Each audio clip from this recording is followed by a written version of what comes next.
rolling with the flow.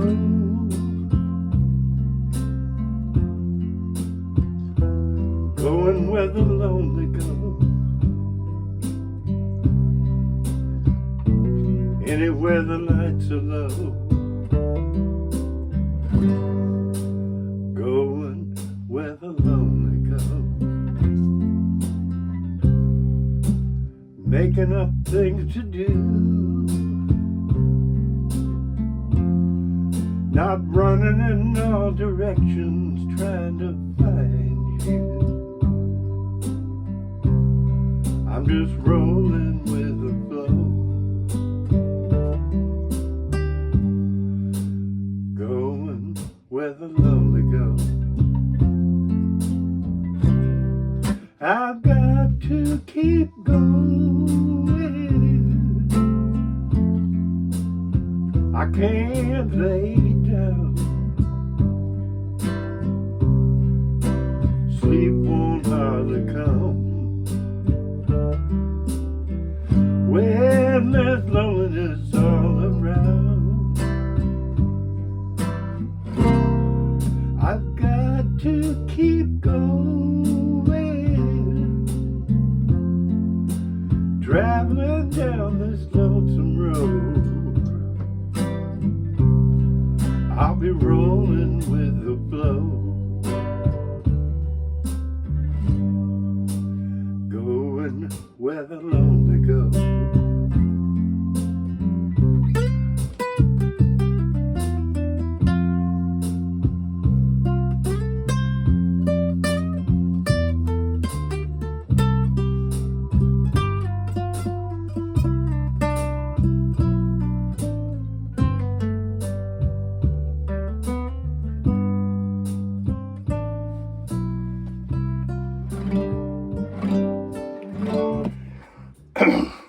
So my cancer thing.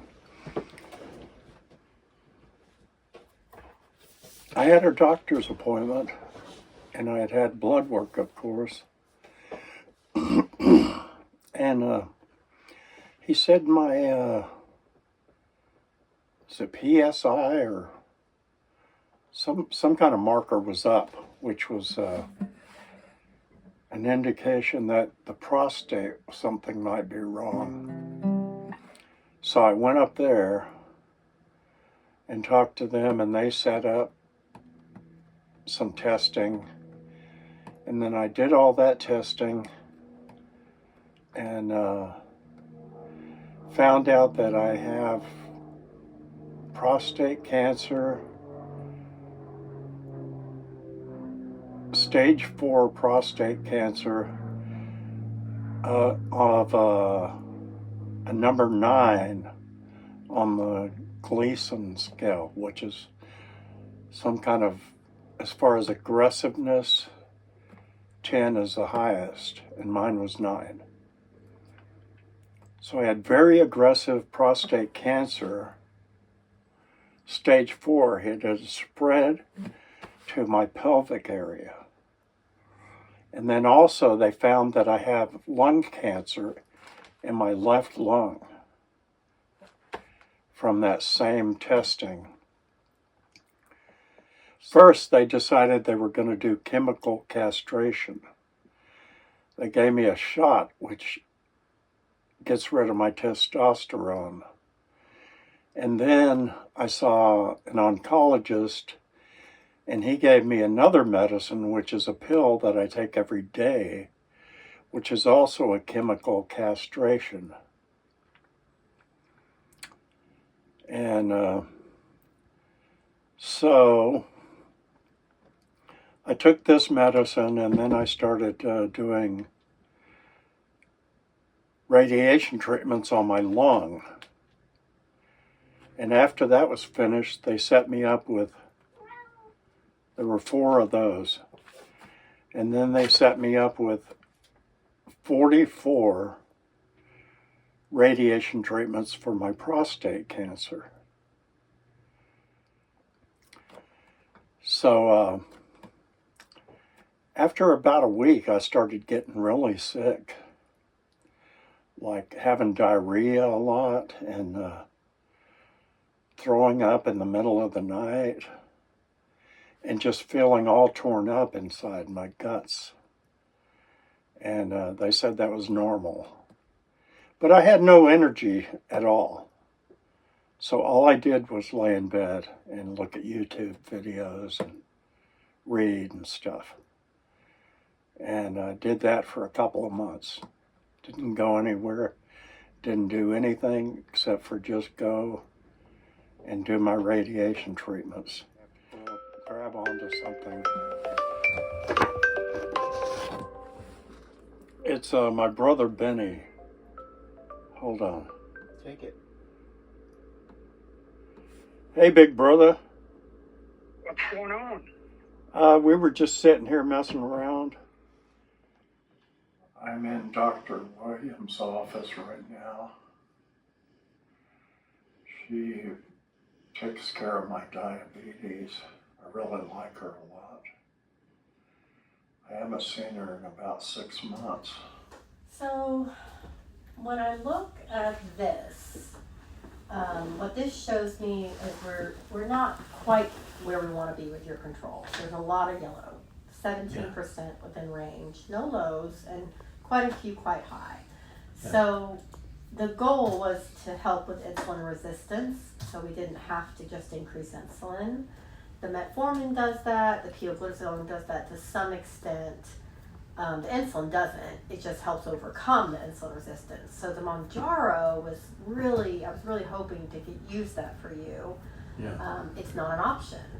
Now, I've also seen, you've tried just about all of them. You've tried Ozempic, you've tried Trulicity. You couldn't get the Trulicity. Trulicity worked. But you were getting it. But I can't get it now because apparently it's a diet drug now and it's on back order for like into next year.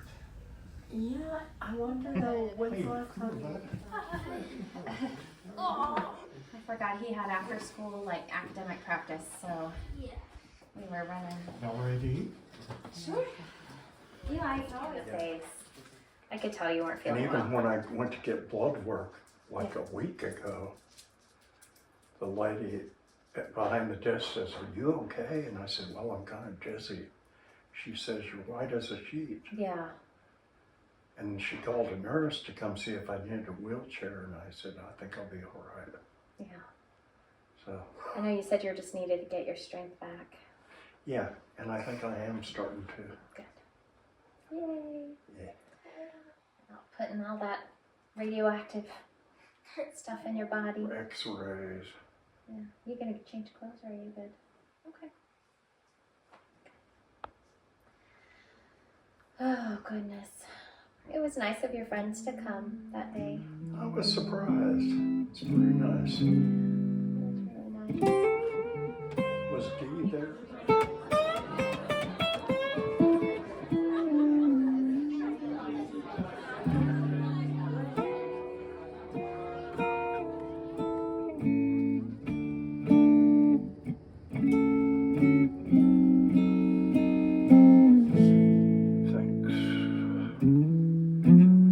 This is a lady that I know. She moved to Nashville, I think, a few months ago.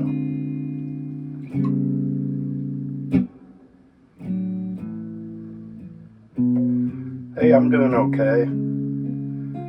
Good to hear from you. You're in Nashville, right?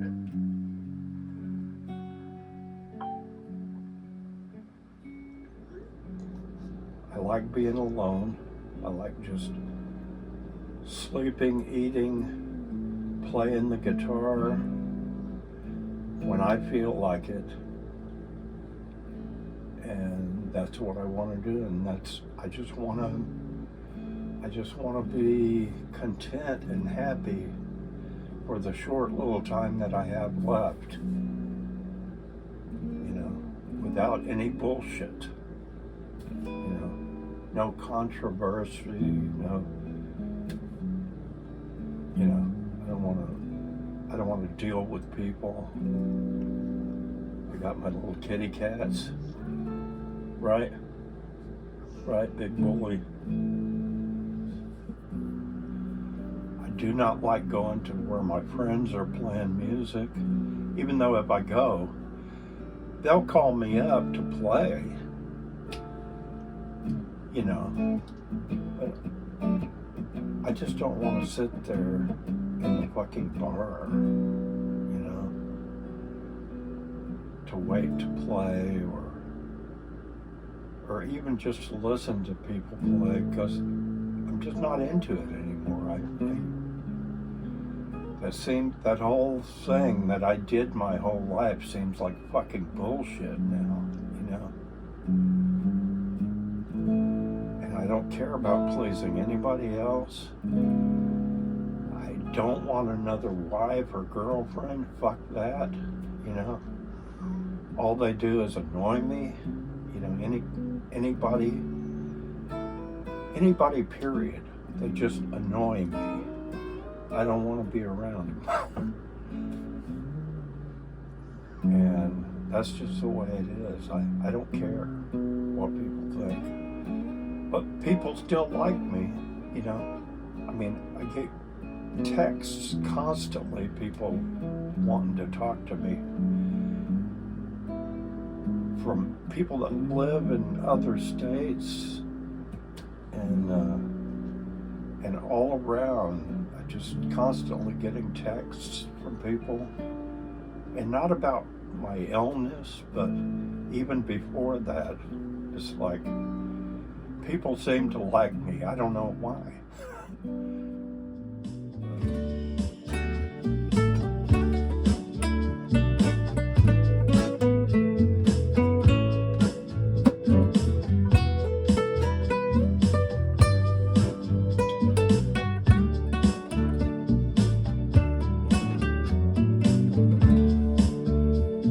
Singing in a honky-tonk cafe, nobody's hearing what you play. They're too busy drinking anyway. Keep on smiling, keep on smiling. You know you found a piece of land, gonna change from city boy to country man. You're building life with your hands. Keep on smiling, keep on smiling, keep on smiling through the rain, laughing through the pain, rolling with the changes. Keep on smiling, keep on smiling, keep on smiling through the rain. Laughing at the pain, rolling with the changes. Just keep on smiling, keep on smiling, keep on smiling, keep smiling, keep on smiling, smiling, rolling. Goddamn, keep on smiling.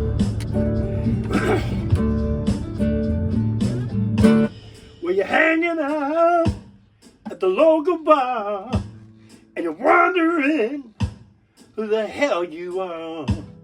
Are you a bum? Are you a star? Smiling through the rain, laughing at the pain, rolling with the changes. Keep on smiling. Yeah, from my standpoint, the PSA looks good. The PSA is less than 0.1. Okay, and the PSA looks good. And that's because of the medication. Because of the medications, yeah, both the Lupron shot and the Erlida pill, and also the radiation, all three of them. Yeah. So it's running at a good level, at less than 0.1. The highest it was 32, so it's kind of dropped quite a bit.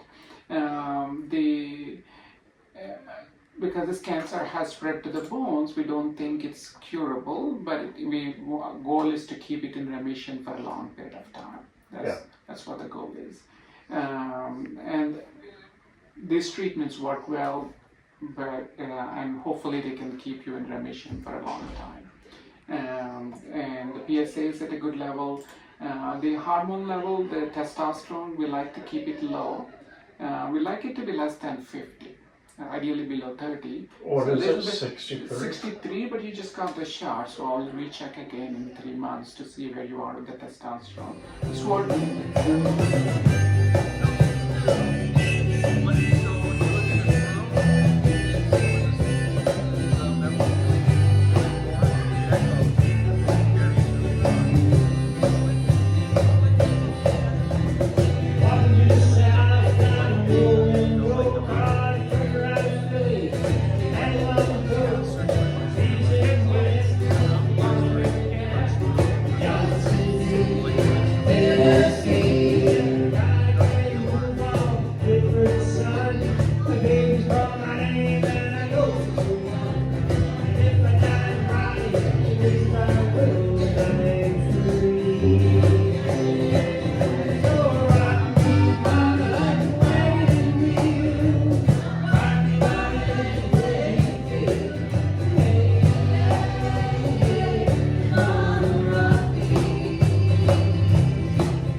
DeWayne and Mike for jamming on that last one. And we got one more we can sing together on the way out. You know who it goes. It goes like this. Where are you tonight? Why did you leave me here all alone? Well, I searched the world over and I thought I found true love. You met another and you were gone. We'll see you next week, folks. Drive safe. We love you.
Y'all gonna play that one? No, not really. It challenges me a little bit with the hand because it's so much back and forth. Getting the child in my heart rise above. Can I ever change it? Ocean tide. Can I handle the seasons of my life?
When I went on tour with that one lady,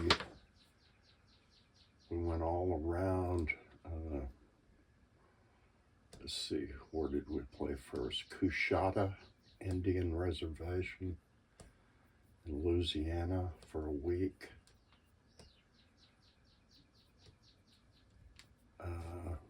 But when I got the gig,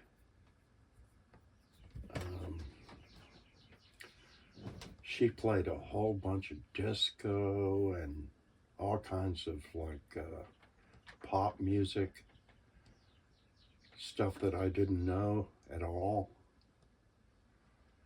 And Andy was encouraging me to go on the tour. It was about 3 months. And I guess it was later on she admitted that it was because she wanted to get rid of me for a while. She was just tired of me and didn't want me around.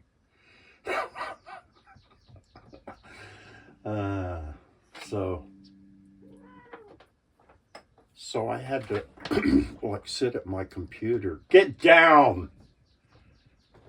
That's not a cat, Perch. So come here. Come here. I love you. So where was I? Oh, so I had to sit at a computer for like a week and a half because it was coming up fast. We were living in a van with a trailer behind it and going all over the country. See? So I sat there at the computer learning all of these songs that I didn't know and intricate bass parts. like a bunch of disco stuff that has all of these really cool bass parts, but I didn't know them because I never played that kind of music. And, like September, that song.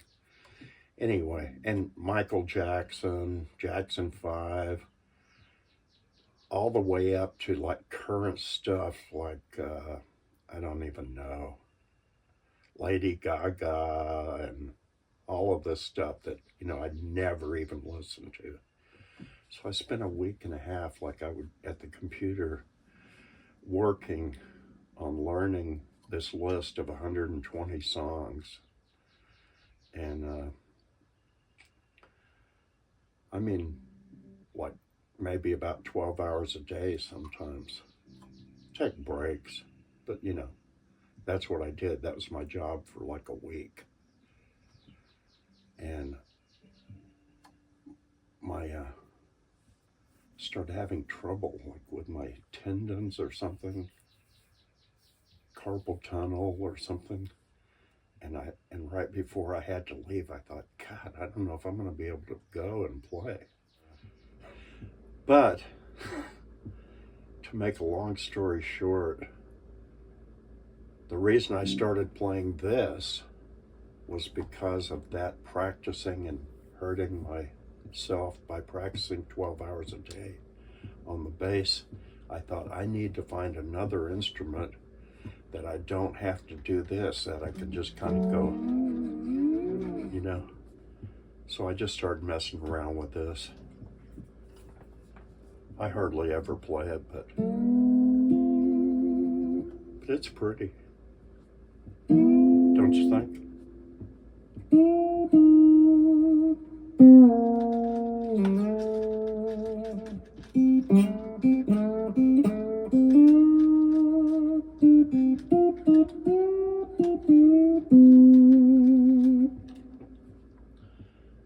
Then I got with a temp service. They needed somebody with a van or a pickup to work at Hill Country Electric as a temporary driver, a temp. So I went to they sent me to the Hill Country Electric on the south side, the big warehouse. And I didn't have to work in the warehouse. All I did was I sat in my van out there, and I would park so I could see the doors, the bay doors, and I would just sit and play this thing in my car.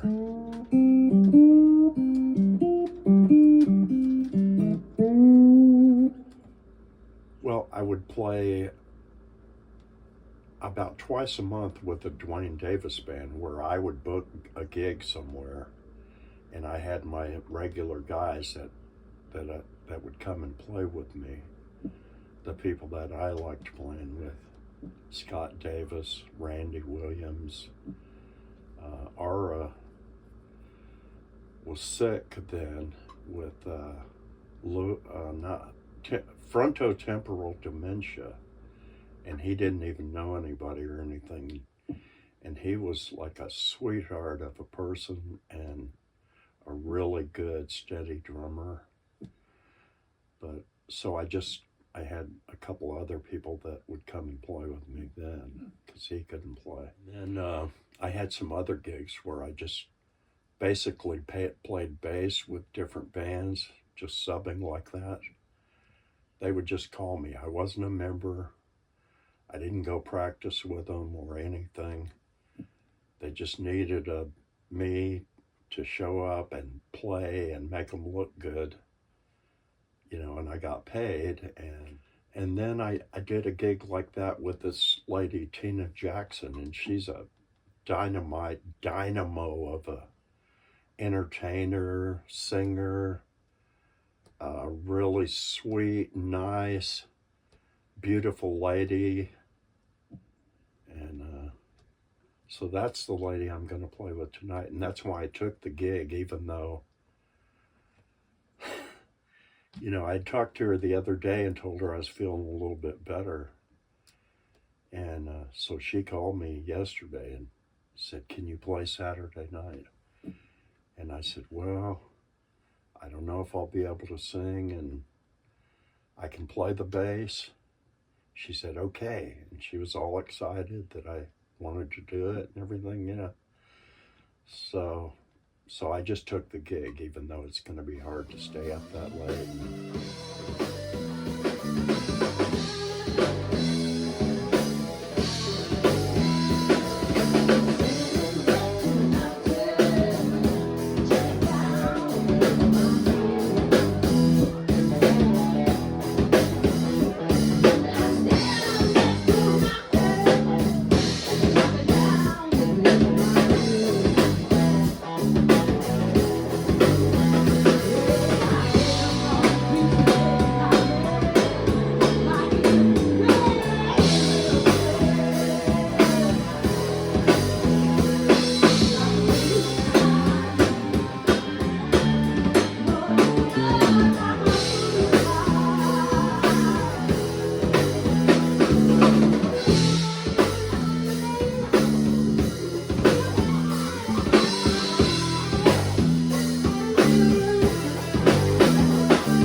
I love DeWayne dearly. He means a lot to me.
Thank you.